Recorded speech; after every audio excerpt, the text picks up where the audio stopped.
10 दिवसाच्या विश्रांतीनंतर दमदार पावसामुळे तालुक्यामध्ये दमदार पावसाची हजेरी लागली. त्यामुळे आता आदल्या पावसाचे अनेक शेतकऱ्यांनी आपल्या शेतामधलं जे खरीपाचे पीक आहे जे सोयाबीन काढून ठेवलं होतं शेतामध्ये, पण काल झालेल्या पावसामुळे संपूर्ण आता पीक हे पाण्यामध्ये आता पाणी झालेलं आहे. त्यामुळे पावसाच्या तालुक्यात मी असंच आहे जे शहरामध्ये आहे आपण बघतो या शेतामध्ये पाहिजे माझ्या गुडघ्यात पाणी साचलेलं आहे आणि हे शेतकरी आहे ते संपूर्ण सोयाबीन जे आहे त्यात सगळे काढले ते संपूर्ण पाणी गाळायचं झालेलं आहे. आता हे 100% पीक सोयाबीनचे वाया गेले आपण पाहू शकतात. आणि अजून या ठिकाणी शेतकऱ्यांचे 95 म्हटले शेतकरी अजून काही कुठलाही मोबाईल मिळाला नाही. आता शेतकरीच आपण जाणून घेता काय सांगाल, काय नुकसान झालं तुमचं? अजून बाहेर शेतामध्ये गुडघ्यात पाणी साचलेलं आहे. आमचं पूर्ण 100% नुकसान झालेलं आहे. माझा गट नंबर 270 असून 40 गुंठे जवळपास माझी इथं सोयाबीन आहे.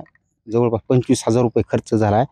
एक काडी सुद्धा एक चांगली नाही. ह्याच्यात किती उत्पन्न व्हायची तुम्हाला अपेक्षा होती? मला कमीत कमी 45,000 रुपये तरी हे उत्पन्न निघायची अपेक्षा होती. कृषी मंत्र्यांनी आवाहन केलं होतं की सगळे पंचनामे केले जातील, त्यांना मोबाईल मिळाला. मोबाईल तो मिळाला, पंचनामा झाला का? पंचनामा आम्ही कागदोपत्री तलाठीच्या ऑफिसमध्ये नोंद दिला, आधार कार्ड, बँकेचं पासबुक वगैरे.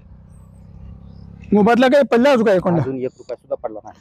काय करता सरकारला, काय आवाहन करणार? सरकारला आम्ही मायबाप जनतेला काहीतरी सरकारनं काहीतरी पूर्ण हे अनुदान हे काय असेल ते निकषानुसार द्यावं. आपण पाहू शकतो की अजून हे शेतकरी पाहिले तर माझ्या गुडघ्यात पाणी साचलेले सगळं चिखलमय झालेलं आहे. आता सोयाबीन काढलं, सुरुवातीला सोयाबीन काढून ठेवली होती, हे संपूर्ण आता सोयाबीन पाण्याखाली गेलेले आहे. आणि अशा शेतकऱ्यांना तात्काळ पंचनामे केले, पण मात्र अजून मोबाईल मिळाला नाही. तात्काळ अशा शेतकऱ्यांना पंचनामे करून मोबाईल देण्यात अशी मागणी शेतकरी करत आहेत. कॅमेरा पर्सन विकास वाघमारे, संभाजी मुंडे, टीव्ही पलई, बीड.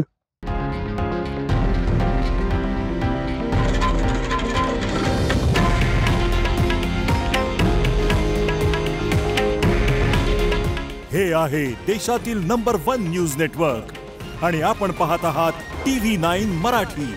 काळजी तुमची, हित महाराष्ट्राचं.